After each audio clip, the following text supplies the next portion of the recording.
نعرہ تکبیر، نعرہ تکبیر، نعرہ رسالت، نعرہ رسالت۔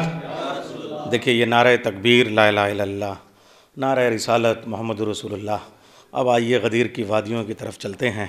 شہر ازاں لکھنؤ سے غدیر کی وادیوں کی طرف چلنے کے لیے ہم ایک ایسا نعرہ لگائیں کہ جس سے ہم کو شہر نجف سے اس لکھنؤ میں محترم ڈاکٹر اسد عباس صاحب کے اس فرش مسرت پہ جشن کے آغاز کی اجازت مل جائے۔ ہاتھوں کو بلند کر کے نعرہ حیدری، نعرہ حیدری، نعرہ حیدری۔ برائے خوشنودی سید الساجدین امام زین العابدین علیہ السلام بلند تر صلوات۔ اللہم صلی علی محمد۔ ہاں، سب سے پہلے ہم اس فرش مسرت پہ آپ سب کا استقبال کرتے ہیں اور خود ڈاکٹر اسد عباس صاحب کا شکریہ ادا کرتے ہیں کہ انہوں نے ہماری شفاعت کے لیے ایک اور مدحت کی گواہی کے طور پہ ایک جشن کا اضافہ کیا۔ آج بڑے اہم شعراء کرام آپ کے سامنے منظوم خراج عقیدت پیش کریں گے۔ جناب حذیفہ سلمہ، جناب قاری ندیم نجفی، جناب عزادار اعظمی صاحب اور ہمارے نجمی صاحب اور ہمارے محترم جناب انظار سیتا پوری صاحب، وقار سلطان پوری صاحب اور شاعر اہل بیت استاد الشعراء سلطان سرور صاحب منظوم خراج عقیدت پیش کریں گے۔ جو حضرات اس فرش مسرت پہ تشریف رکھتے ہیں ہم ان کا استقبال کرتے ہیں، اور اپنی صحت کی وجہ سے جو لوگ اس اوپری منزل پہ نہیں آ سکے ہیں مگر نیچے موجود ہماری سرپرستی فرما رہے ہیں، جناب پروفیسر فضل امام صاحب، جناب سید سراج مہدی صاحب، ہمارے بہت سارے بزرگ نیچے بیٹھے ہوئے ہیں، ہم ان سب کا استقبال کرتے ہیں۔ میں سب سے پہلے مولا سجاد کی صحیفہ کاملہ سے ایک دعا کے فقرے سے کلام پاک کی طرف چلتا ہوں اور توحید کی طرف چلتے ہیں۔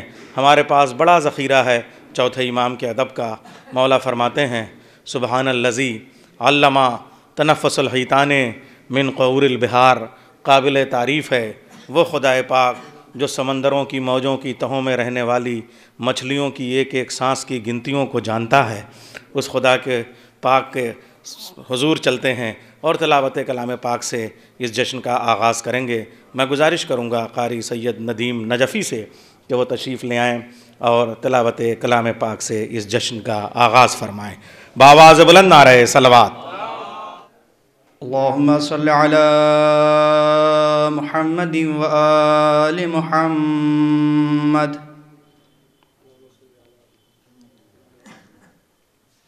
اعوذ باللہ من الشیطان اللعین الرجیم۔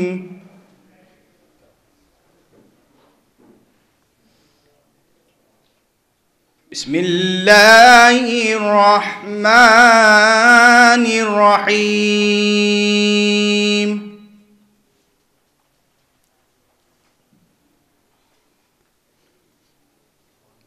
هل أتى على الإنسان حين من الدهر لم يكن شيئا مذكورا۔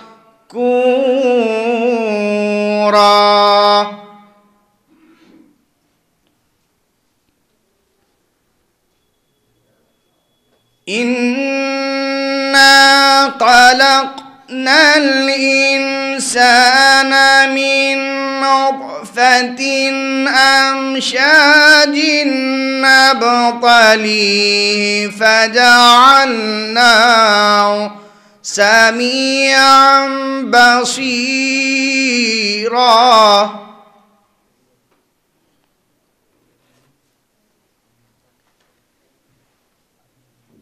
إنا هديناه السبيل إما شاكرا وإما كفورا۔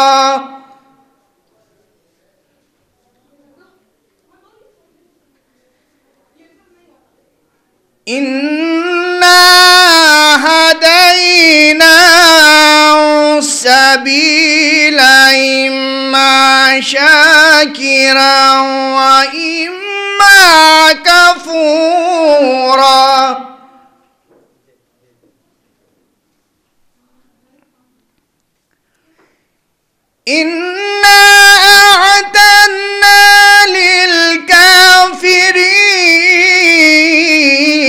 وسلاسل وأغلالا وسعيرا.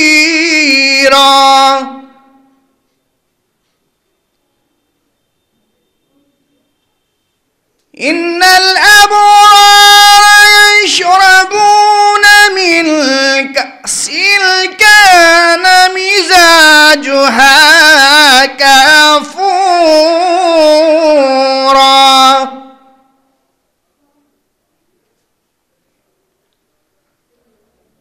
عينا يشرب بها عباد الله يفجرونها تفجيرا.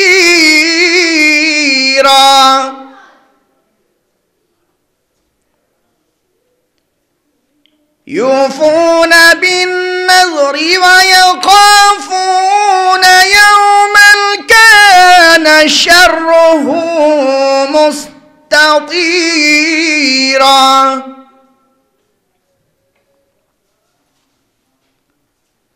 ويطعمون الطعام على حبه مسكينا ويتيما وأسيرا.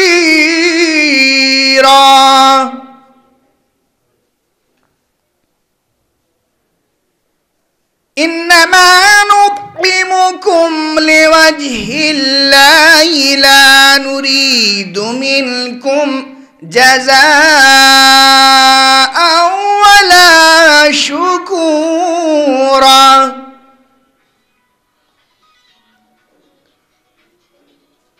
إنا نخاف من ربنا يوما عبوسا قمطريرا.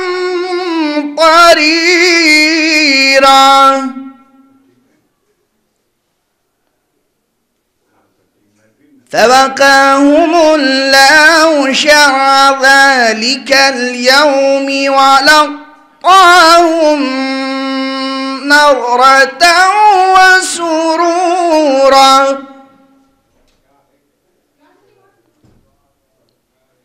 وجزاهم بما صبروا جنة وحريرا متكئين فيها على الأرائك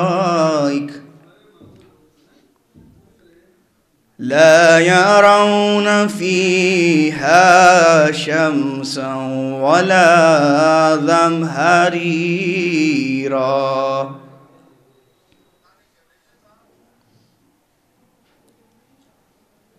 ودانية عليهم ظلالها وظللت قطوفها تاليلا ويطاف عليهم بآنية من فضة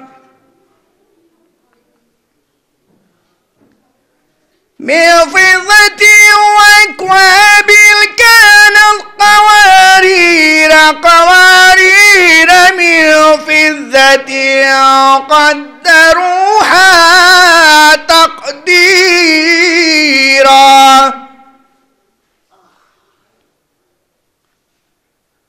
ويسقون فيها كأسا كان مزاجها زنجبيلا.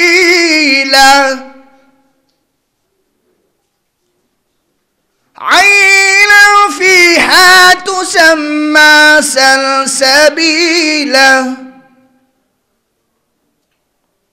ويطوف عليهم ولدان مخلدون إذا رأيتهم حسبتهم لؤلؤا منثورا. وإذا رأيت ثم رأيت نعيما وملكا كبيرا. عليهم ثياب سندس خضر واستبرق وحلوا أساور من فضة. وسقاهم ربهم شرابا طهورا إن هذا كان لكم جزاء وكان سعيكم مشكورا صدق الله العلي العظيم وصدق رسوله النبي الكريم وصدق مولانا أمير المؤمنين علي بن أبي طالب اللهم صل على محمد وآل محمد